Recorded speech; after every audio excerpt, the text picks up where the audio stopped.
¿Cuántos pueden dar un fuerte gloria a Dios? Bienvenidos, hermanos y hermanas, les invito a ponerse en pie. Vamos a orar al Señor y a presentar estas peticiones de oración que ustedes han enviado, siempre con la confianza que hay un Dios que nos escucha desde los cielos. Amén, hermanos. Y ese Dios está presto para atender la súplica de aquellos que le buscan y honra a aquellos que confían en Él. ¿Cuántos confían en nuestro Dios, hermano? Bueno, entonces oremos. Padre, gracias te damos porque tú nos das el privilegio, Señor, de estar en este lugar para adorar y bendecir tu nombre. Esta noche, Señor, reconociendo nuestra necesidad espiritual de ti, nos acercamos confiadamente ante el trono de la gracia, sabiendo, Señor, que de ahí obtendremos el oportuno socorro. Esta noche, Señor, oramos por cada una de estas peticiones de oración. Tus hijos, Señor, expresan la necesidad que tienen de ti y por eso, Señor, es que envían estas notas. Señor, yo te pido que traigas restauración a los hogares, ahí donde Satanás ha robado la paz. Quiero suplicarte que tú obres, que tú, Señor, des la sabiduría para resolver los conflictos. Oramos también, Señor, para que traigas la sanidad a los cuerpos enfermos, para que traigas, Señor, también fortaleza al débil. Nosotros ponemos nuestra esperanza en ti, sabiendo, Señor, que tú tomas nuestras oraciones. Señor, no mires nuestra bajeza, no mires, Señor amado, nuestra debilidad, sino que cumple en nosotros tus planes y no permitas que Satanás arrebate la bendición, la respuesta, la salida que tú nos vas a dar. En esta hora también queremos pedirte que prepares nuestro corazón para recibir tu palabra. Señor, capacítanos para toda buena obra. Es nuestra petición en Cristo Jesús. Amén y amén. Amén. ¿Cuántos pueden dar un fuerte gloria a Dios, hermanos? Les invito a abrir la Biblia en el Evangelio de Mateo, capítulo 22, versículo número 34. Es el pasaje de la Biblia que vamos a utilizar como referencia para la enseñanza de esta noche. Hemos estado hablando, hermanos, acerca de la relación del cristiano y la ley del Antiguo Testamento, especialmente porque esto nos va a servir como introducción para que en los próximos viernes estemos estudiando o considerando cada uno de los 10 mandamientos, como conocemos popularmente, o lo que se conoce como las 10 palabras, que es el nombre que se les da tanto en Éxodo como en Deuteronomio. Pero es importante que establezcamos una base para acercarnos a ellos. Mateo capítulo 22, versículo 34, la palabra de Dios nos dice: los fariseos se reunieron al oír que Jesús había hecho callar a los saduceos. Uno de ellos, experto en la ley, le tendió una trampa con esta pregunta: Maestro, ¿cuál es el mandamiento más importante de la ley? Ama al Señor tu Dios con todo tu corazón, con todo tu ser y con toda tu mente, le respondió Jesús. Este es el primero y el más importante de los mandamientos. El segundo se parece a este: ama a tu prójimo como a ti mismo. De estos dos mandamientos depende toda la ley y los profetas. Volvemos a leer ese versículo 40. De estos dos mandamientos dependen toda la ley y los profetas. Tengan la bondad de sentarse, por favor. Como lo dije hace algunos viernes cuando estábamos considerando este tema en particular, hay una tendencia entre los cristianos a tener una postura de nosotros ya no vivimos bajo la ley, sino que vivimos bajo la gracia de Dios. Y el detalle, hermanos, es que aunque eso es verdad, preocupa desde la pastoral qué es lo que los cristianos o la iglesia en general entiende ya no estar bajo la ley. Y en realidad, hermanos, cuando hablamos acerca de esto, de cristianos que dicen ya no estamos bajo la ley, daría la idea que los cristianos entienden que ya no están bajo la ley ritual, la ley ceremonial, la ley de pureza ritual que establece el libro de Levítico como elementos que nos pueden acercar a Dios. Pero parece ser que cuando los cristianos dicen no estar bajo la ley, también automáticamente desechan las prescripciones que tienen que ver con el comportamiento y la ética del creyente en relación a Dios y en relación al prójimo. Sin embargo, nosotros ya estudiamos desde la semana pasada que Jesús le dio una importancia capital a la ley. Y Él les dijo a las personas que le escucharon que hasta que pasen el cielo y la tierra, no se perderá ni la letra más pequeña, ni una tilde de la ley hasta que toda se cumpla. Entonces Jesús le dio un valor importante a la ley. Entonces, ¿cómo es que Jesús dice que le da un valor, una importancia a la ley, y nosotros estamos diciendo que vivimos bajo la gracia y ya no bajo la ley? En realidad ese conflicto que parecería ser una contradicción fue una problemática que los primeros cristianos vivieron durante los primeros años en la vida de la iglesia. Recuerde que la iglesia nació siendo judía en Jerusalén y obviamente como judíos ellos seguían practicando las normativas de la ley, con la diferencia que reconocían a Jesucristo como el Mesías prometido por los profetas y también por la ley. Estos cristianos de la iglesia de Jerusalén eran dirigidos por el apóstol Santiago. Pero usted sabe que con el correr del tiempo, el evangelio comenzó a penetrar áreas de la gentilidad y por primera vez los gentiles también estaban reconociendo a Jesús como el Rey, como el Cristo. Y eso generó la pregunta: nosotros siendo judíos guardamos la ley, ¿los gentiles tendrán que guardar la ley también? Esa fue una pregunta que, aunque yo la estoy diciendo de manera muy tranquila, generó mucho caos, mucho conflicto en la iglesia primitiva.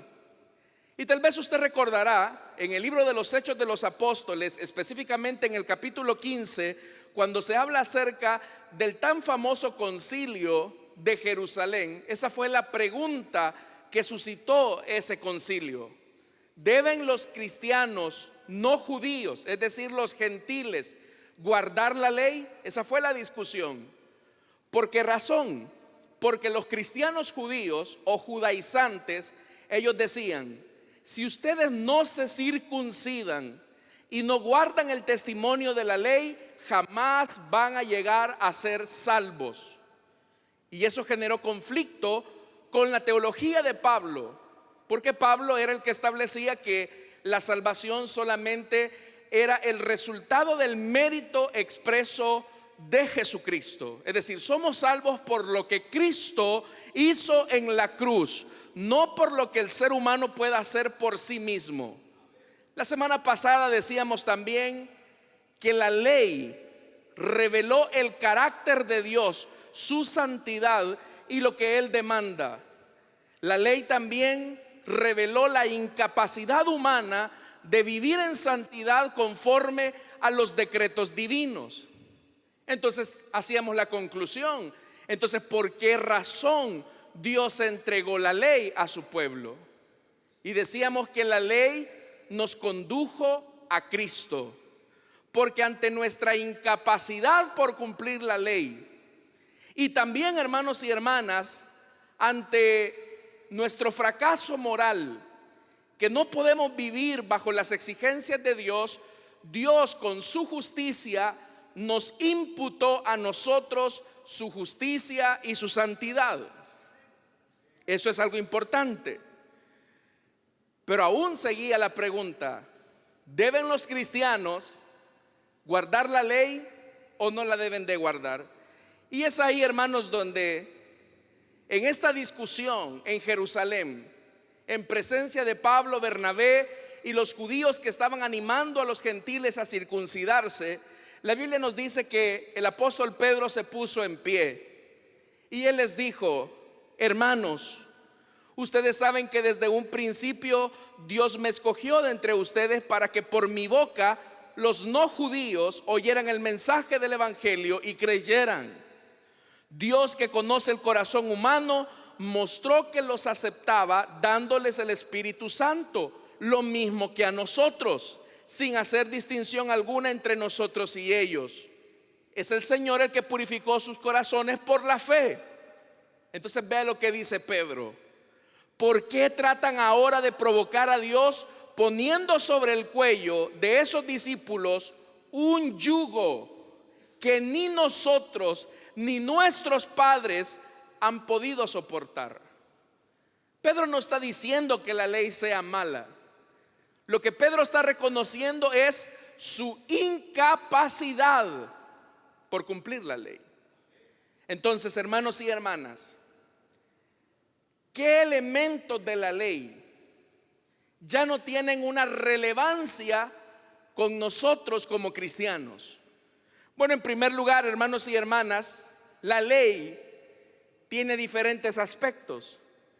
Está el aspecto ceremonial o ritual, que determinaba que, por ejemplo, ciertos alimentos eran impuros y otros eran puros.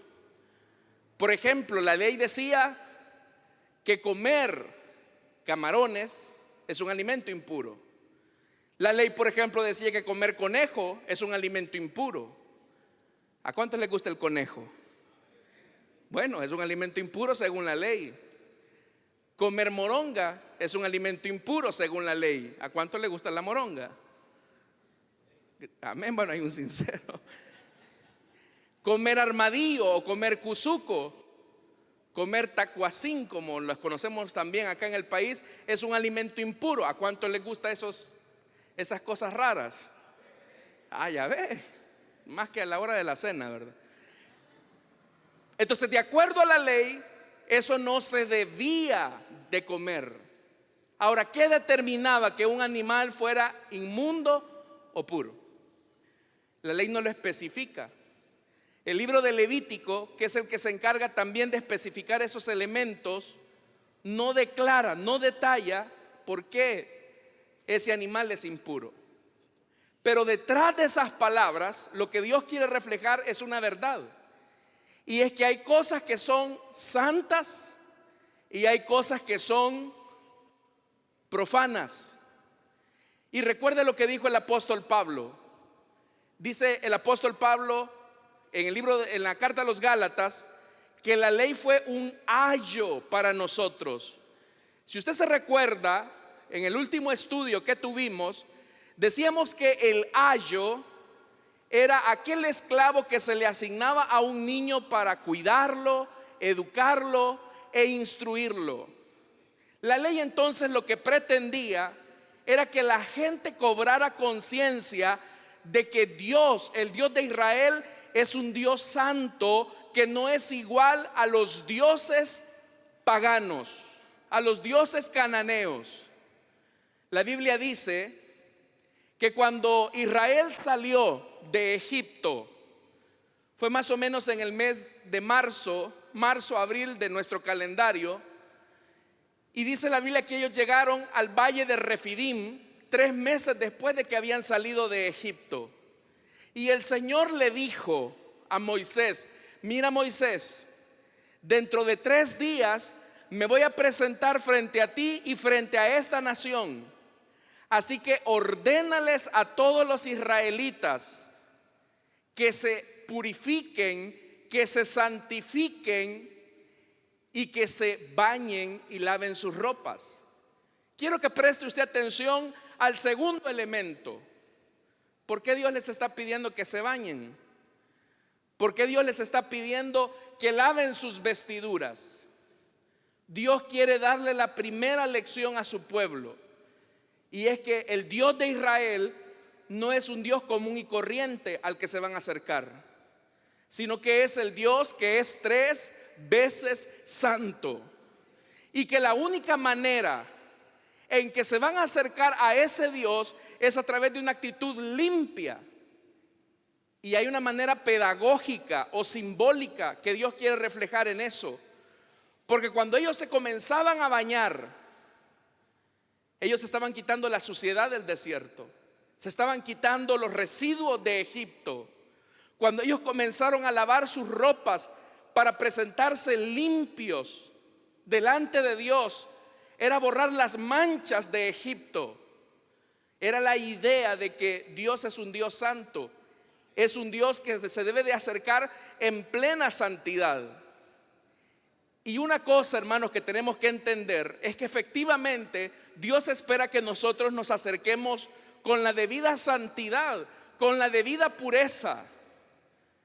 Pero nosotros por nosotros mismos no podemos limpiarnos, a no ser que la sangre del Hijo de Dios nos quite la inmundicia de nuestro pecado. Entonces la ley de Moisés sirvió en esos aspectos para revelar el hecho de que Dios es un Dios santo, de que a Dios no nos podemos acercar a nuestra manera o a nuestra forma. Por eso es que habían ciertas condiciones que no le permitían a las personas acercarse a Dios en determinados momentos. Por ejemplo, cuando una mujer menstruaba, cuando una mujer daba a luz, el Señor declaraba a la mujer inmunda. Ahora usted me dirá, hermano, ¿y qué tiene la sangre? ¿Qué tienen las labores de parto que colocan a una mujer en una condición de inmundicia? No tiene nada de malo. Si Dios mismo diseñó el cuerpo de la mujer para que funcionara de esa manera, entonces ¿cómo es que Dios no se va a agradar de aquello que Él mismo hizo? El enfoque de la ley no está en la condición de la mujer, sino en la enseñanza que Dios quería revelarle a este niño llamado Israel, que estaba con su ayo, con su niñero, y que le estaba diciendo: tu condición de pecado se asemeja a la condición de una persona cuando se mancha por el pecado. Entonces usted puede notar que ciertos ritos de la ley lo único que están haciendo es ilustrar o de manera pedagógica enseñarle al pueblo su condición moral. Pero también dentro de la ley habían aspectos sacrificiales. Había, por ejemplo, ofrendas de corderos, de machos cabríos, que se tenían que ofrecer como sacrificio o como holocausto, dependiendo la situación. Pero todos esos elementos nos podrían llevar a pensar, hermano, entonces significa que si vamos a guardar, si vamos a darle valor a la ley de Dios, significa que vamos a comenzar a sacrificar corderos, machos cabríos, palominos. Por supuesto que no, porque la carta a los hebreos nos dice que todas aquellas eran figuras ¿de qué? De un sacrificio perfecto y mayor, que es Jesucristo, el Hijo de Dios. Cada vez que el pueblo ofrecía un cordero para limpiar su pecado y de alguna manera mantener en una situación de tregua entre Dios y los hombres, era como una figura de un sacrificio mayor que se vería cumplido en la persona de Jesús. ¿Qué significa esto, mis amados hermanos? Que los cristianos no tenemos necesidad de andar sacrificando animales. Por eso es que a esta plataforma nosotros no le podemos llamar altar. La gente dice, no hay que orar dándole la espalda al altar. Esto no es un altar, hermano. Porque si esto fuera altar, aquí estaríamos sacrificando corderos, machos cabríos, palominos. ¿Cuántas veces me ha visto usted a mí? Yo no sé si usted ha visto, pero yo he visto a muchas personas, hermano, que están sacrificando corderos, machos cabríos, palominos. ¿Cuántas veces me ha visto usted a mí? Yo no sé si usted ha visto, pero yo he visto a muchas personas sacrificando corderos, machos cabríos, palominos. despescuezando una gallina aquí o un cordero, ¿no, verdad? Esto es una plataforma, esto no es un altar. Entonces, le digo esto porque hay personas que tienen ideas supersticiosas y parte de esas supersticiones es porque no han entendido los elementos bíblicos a considerar acerca de la ley. Por ejemplo, yo sé de iglesias donde si la mujer está en su ciclo menstrual, no va a la iglesia porque no se le permite, está inmunda. Situaciones como esas, hay personas que las sostienen. Otros incluso van más allá y dicen, no hay que comer sangre porque eso no está bien, o hay que guardar el sábado. Otros dicen de manera equivocada, hay que guardar el domingo. Pero todos esos elementos nos hablan de la falta de comprensión acerca de este punto de la ley. Entonces, ¿cuáles son los elementos que han sido superados o que han sido incluso eliminados de la ley? Por ejemplo, las normas rituales. Usted y yo no necesitamos sacrificar animales, porque el Cordero de Dios que quita el pecado del mundo ya fue sacrificado por cada uno de nosotros. Entonces no hay necesidad de sacrificar animales. Tenemos que guardar entonces el Shabbat, el sábado, que por cierto comienza ya a esta hora y va a terminar hasta las 6 del día siguiente. Tendríamos que guardar nosotros el sábado, no hacer nada, no ir a trabajar. La carta a los Hebreos también ya nos dice algo acerca de eso. El sábado, que era una figura del descanso que Dios le otorgaría a su pueblo, es el descanso de las obras por ganarnos la salvación y la aprobación de Dios por nuestros propios méritos. El día en que usted y yo creímos en Jesucristo, ya descansamos de ese intento fatigoso de ganarnos la salvación por nuestros propios méritos. Ya estamos en el descanso y en el reposo de Dios. ¿Sí o no, hermanos? Entonces son elementos que se han superado. Las fiestas, las lunas nuevas. Usted ha visto iglesias, por ejemplo, que le dan un énfasis a las fiestas. Guardar la Pascua, Pentecostés, fiesta de los tabernáculos. Gente que por ejemplo dice, hermano, si usted no lee, no ora en hebreo, Dios no lo va a escuchar. Hay en algunas congregaciones donde hay un sobreénfasis a esos elementos, como por ejemplo que el pastor tiene que pasar aquí con la kipá, que es ese pequeño gorrito que se ponen los judíos y también algunos obispos o cardenales en la iglesia católica, o el talid, que es como un manto sobre sus hombros. Pero es como volver a los rudimentos de la ley, pero es por no comprender cuál es la relación del cristiano y la ley de Moisés. Entonces todos esos elementos han sido superados en la época de la gracia de Jesucristo. Y en ese sentido es que nosotros ya no vivimos bajo la ley ritual, bajo la ley ceremonial, porque Cristo pagó totalmente la deuda de nuestro pecado. Su sangre bendita ha borrado todos nuestros pecados. Todo eso es así. Pero ¿qué elemento de la ley sigue vigente para nosotros como cristianos? ¿Qué elementos de la ley son para nosotros una necesidad en las que debemos de practicar y en las que se evidencia nuestro cristianismo? Ya le dije, antes de Cristo estábamos incapacitados de obedecer a Dios. Hoy que hemos venido a Cristo, sí podemos obedecer a Dios. ¿Por qué razón? Porque el Espíritu Santo que está dentro de nosotros nos da el poder y nos da la fuerza para cumplir esa ley. Le invito por favor a que leamos en Mateo capítulo 22, que fue donde iniciamos esta lectura. Y quiero decirle, hermanos, que el Señor Jesús resumió la ley y los profetas en el gran mandamiento. Y note lo que le estoy diciendo, es el gran mandamiento. Uno depende del otro, o uno se relaciona con el otro. Dice la Biblia que los fariseos se reunieron al oír que Jesús había hecho callar a los saduceos. Es porque los saduceos llegaron a tentar a Jesús con el tema de la resurrección.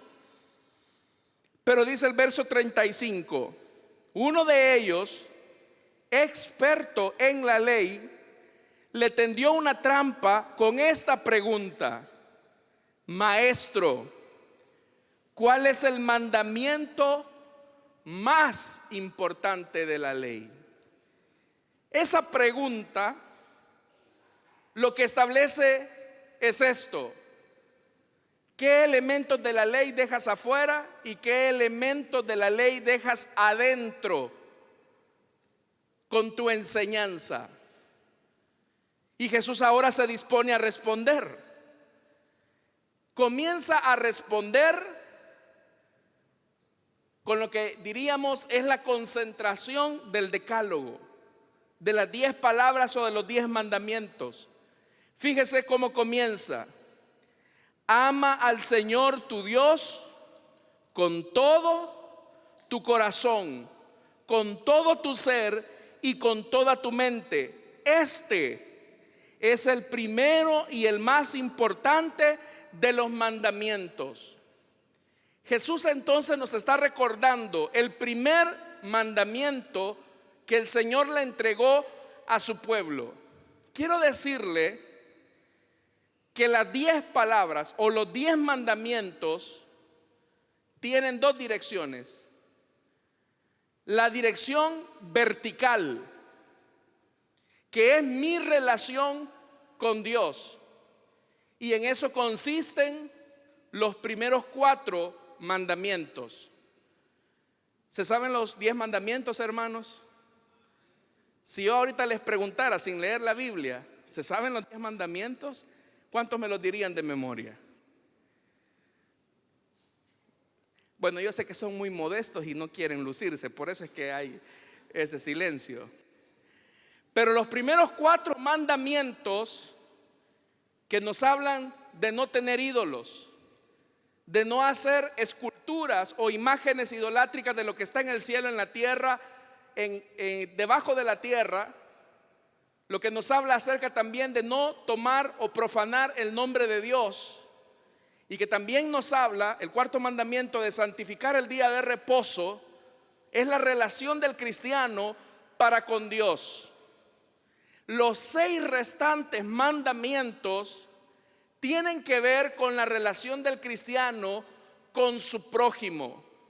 Y por eso es que inmediatamente Jesús dice que el segundo más grande e importante mandamiento se parece a este: ama a tu prójimo como a ti mismo. Es decir, en el primer gran mandamiento de Jesús se encuentran los primeros 4 mandamientos. En el segundo mandamiento de amar al prójimo se encuentran los 6 restantes del decálogo.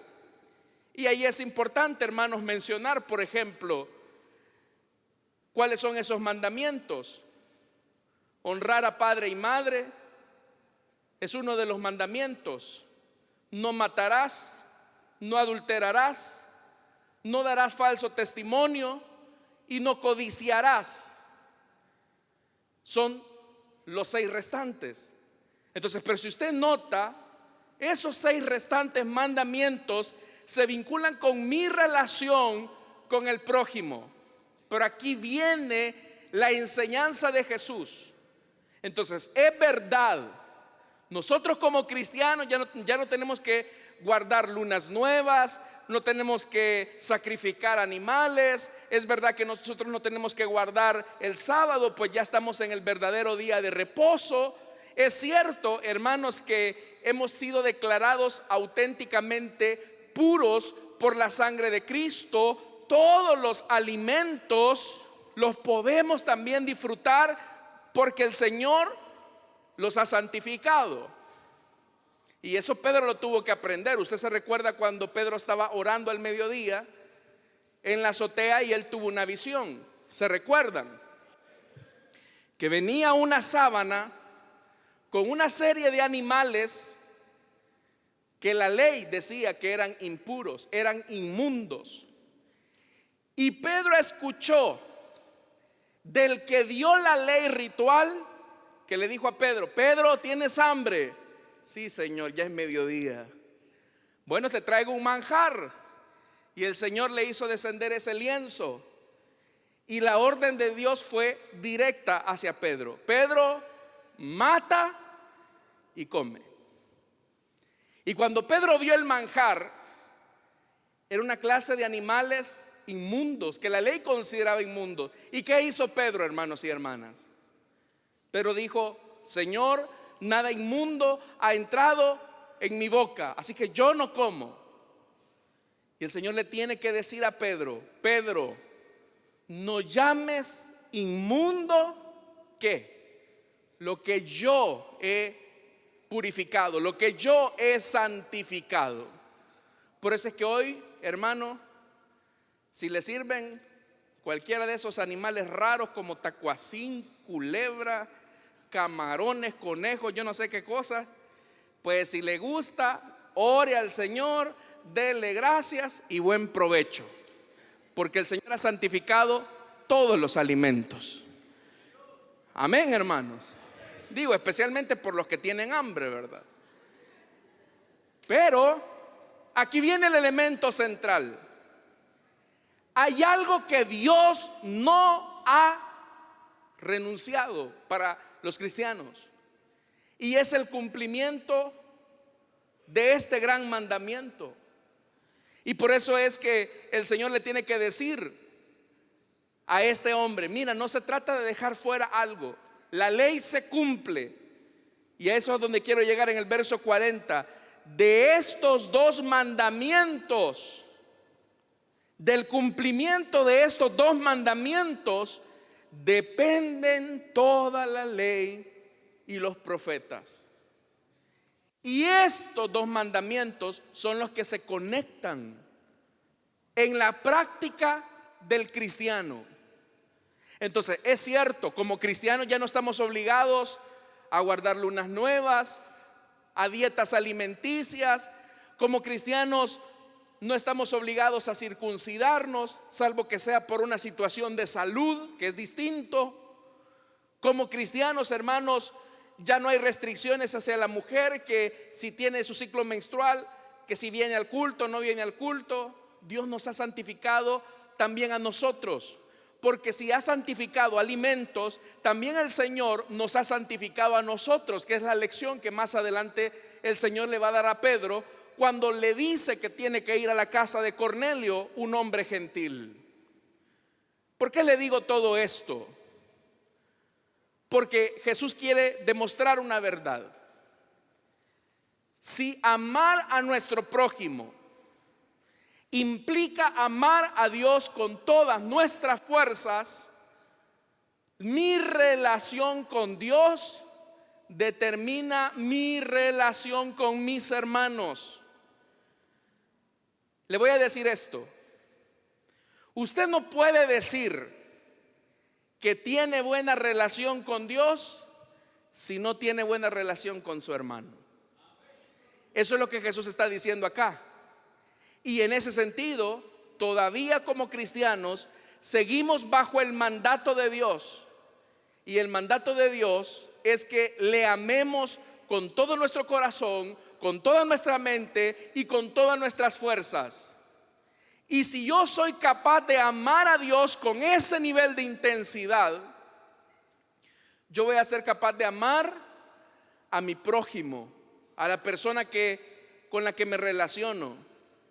Aquí viene un punto importante, mis estimados hermanos. Su prójimo es tan pecador como usted. ¿Cuántos somos pecadores? Redimidos, pero somos pecadores. Pero usted tiene un esposo que es pecador. Usted tiene una esposa que es pecadora.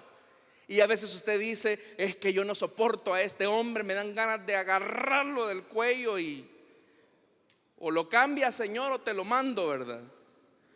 O a usted le dan ganas quizás a veces de molestarse, de mostrar quizás una conducta airada contra su prójimo.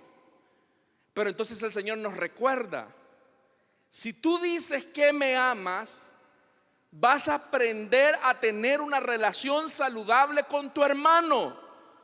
No puedes decir que me amas a mí y tienes una relación difícil con tu prójimo. Y es ahí, hermanos, donde tenemos que entender que estamos bajo la ley de Dios, que Santiago la va a llamar la ley de la libertad. ¿Por qué razón? Porque hoy nosotros somos libres de obedecer a Dios y de hacer su voluntad sin ninguna restricción. Quiero contarle una historia ficticia, obviamente. Había un hombre que vivía en un reino cuyo rey era tirano y cruel. Amordazaba a todos sus súbditos, y aun cuando estos súbditos le obedecían a sus caprichos y a sus antojos, los trataba con crueldad.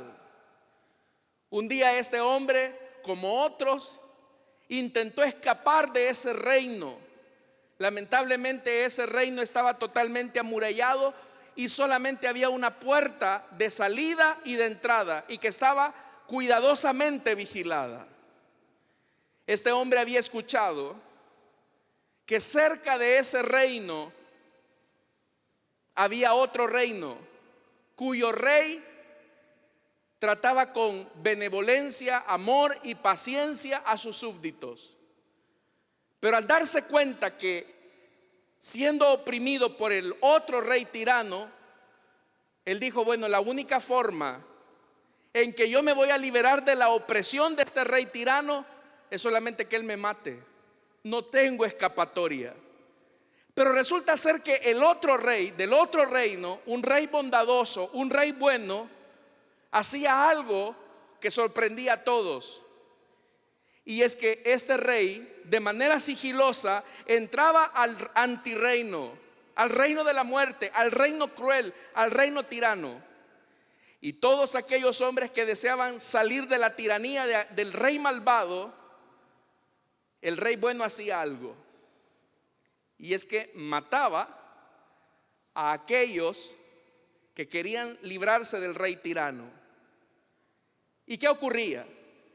El rey tirano, cuando se daba cuenta que ese súbdito había sido muerto, lo sacaban de la ciudad, lo dejaban en el cementerio, y el rey bueno lo que hacía es que, estando ese desprecio, desechado, marginado, tirado, putrefacto súbdito, venía el rey bueno que lo había intentado salir, matándolo, ayudándole a salir, quitándole la vida. Lo que hacía este rey bueno era resucitarlo. Y al resucitarlo, después de haber sido muerto, se lo llevaba a su reino de bondad y de amor. Esto que le acabo de decir es justamente lo que Cristo hizo con nosotros. Jesús nos ha llevado a un punto donde estamos muertos al pecado para poder vivir en el reino de su Hijo amado. Él nos ha devuelto la vida mediante su amor, de tal manera que lo que antes no podíamos hacer, ahora lo podemos hacer, porque Cristo nos ha dado de su vida. Por eso es que el apóstol Pablo también menciona que estamos muertos, juntamente muertos al pecado, y por lo tanto el pecado ya no se enseñorea más de nosotros. Usted me dirá: hermano, entonces significa que tenemos una vida perfecta en la que no pecamos. Por supuesto que no. Seguimos luchando contra el pecado, seguimos luchando contra nuestros malos deseos, pero con una diferencia, y es que hemos sido resucitados por el amor eterno y glorioso de nuestro Dios para cumplir la voluntad de Dios. Lo que antes no podíamos hacer, ahora lo podemos hacer por la resurrección del amor de Dios que nos capacita, que nos da el poder para poder vencer al pecado. Y en esa misma línea, si podemos amar a Dios y amarlo con intensidad, Dios también nos invita a tener buenas relaciones con nuestras personas más cercanas, con nuestro prójimo, comenzando primero con su familia. Si usted no tiene una buena relación con su esposa, con su esposo, si usted no tiene una buena relación con sus hijos, algo está mal ahí. Hay algo que no está bien. Y me dirijo especialmente a los cristianos. Por eso es que Jesús va más adelante y dice: de estos dos mandamientos dependen toda la ley y los profetas. Entonces tenemos que entender esto, hermanos. Si usted quiere cumplir la ley de Dios, grábese en su corazón y en su mente qué es lo que Dios espera de usted. En primer lugar, lo que Dios espera es que usted ame a Dios en todo tiempo, en todo lugar, a toda hora. Con corazón, con espíritu, con energías, con mente, con la primicia de su vida. Y en segundo lugar, Dios nos pide que amemos a nuestro prójimo. Y a veces, hermanos, siendo muy honestos, a veces nuestro prójimo es un poco insoportable. ¿Cuántos se han relacionado con personas así? Lo importante es que usted también no vaya a ser insoportable. Pero el hecho es que Dios le dice a usted, a esa persona que no toleras: si tú tienes relación conmigo, vas a aprender a amarlo porque es tu prójimo.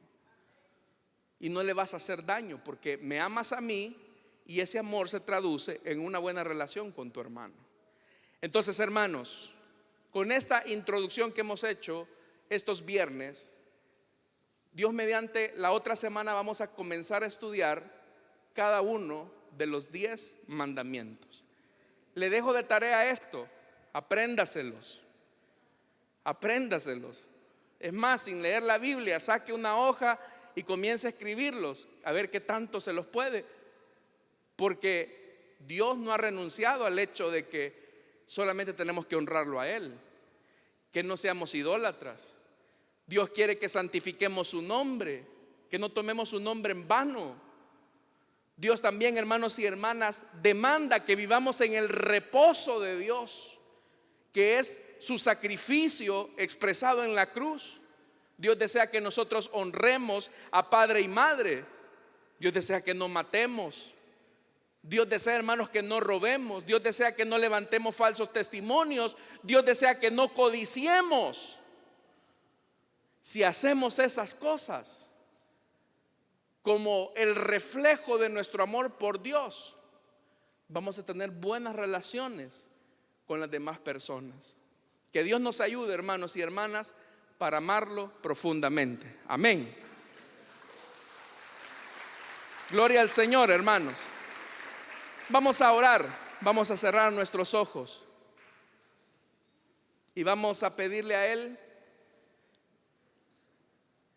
que nos ayude a amarlo a Él, porque si lo amamos a Él intensamente, seremos capaces de amar a nuestro prójimo. Hermanos, esta noche quiero hacer una invitación para aquellas personas que desean entregarle su vida a Cristo o que desean reconciliarse, para que en el lugar donde están se puedan poner en pie y juntos vamos a orar por usted. La ley se reduce a estos dos mandamientos: amar a Dios y amar a nuestro hermano. Pero eso no va a ser posible si primero el sacrificio de Cristo no nos limpia de todo pecado. Nadie podrá amar a su hermano ni amar a Dios si no le ha conocido. Así que si habrá alguien esta noche que desea entregarle su vida a Cristo o desea reconciliarse, póngase en pie. Vamos a orar por usted.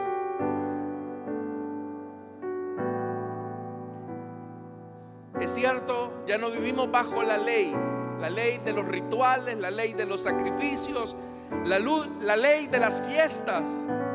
Ya no vivimos bajo la ley de las prescripciones ceremoniales, pero sí vivimos bajo la ley del amor, que es la ley de Cristo. Y a esa ley Santiago la llama la ley de la libertad, porque si amamos a Dios, vamos a honrar a nuestros padres. Si amamos a Dios, vamos a ser fieles en el matrimonio. Si amamos a Dios, no le vamos a levantar falsos testimonios a otras personas. Si amamos a Dios, no vamos a codiciar. Si amamos a Dios, mucho menos vamos a arrebatarle la vida a alguien más. Es el amor a Dios lo que nos permite obedecer la ley de Cristo. Así que yo no sé si habrá alguien esta noche que desee entregarle su vida a Él, que desee recibir el perdón de sus pecados, o que desea reconciliarse. Póngase en pie. Queremos orar por usted. ¿Habrá alguien? ¿Habrá alguien esta noche? Yo quiero ser más como tú. Vamos a orar entonces, hermanos, y que Dios nos ayude a amar a Dios cada día más, para poder también amar a nuestro prójimo. Cuando tenemos problemas de amor hacia una persona, es porque hay algo en nuestro amor hacia Dios que no estamos cumpliendo u obedeciendo. Padre, gracias porque tu palabra se resume en esto, en el mandamiento del amor. Ayúdanos a amarte, buen Señor, para que amándote a ti seamos capaces de amar a nuestro prójimo, de amar a nuestro hermano, a nuestra hermana, a nuestro esposo, a nuestra esposa, a nuestros hijos, a nuestros hermanos en la fe, y amar incluso a nuestros enemigos.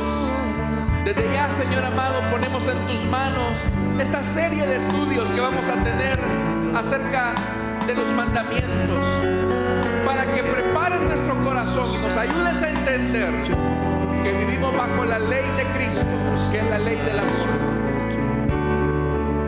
En el nombre de Jesús. Amén y amén. Amén, hermanos. Bendito sea el nombre de Dios, hermanos. Así vamos a orar por nuestras ofrendas y nuestros diezmos. Padre, gracias por esta bendición que nos das. Queremos pedirte que bendigas nuestras aportaciones, Señor. No te damos de lo que nos sobra, sino de lo mucho que tú nos has dado a nosotros, honrando tu nombre, honrando, Señor amado, las primicias de nuestro fruto a ti. Honramos, Señor, esa presencia grata que nos ha permitido alcanzar lo que tenemos. No te damos, Señor amado, por necesidad, sino con gratitud, con generosidad, con humildad y sencillez de corazón. En Cristo Jesús. Amén y amén. Pueden pasar, mis hermanos, y nosotros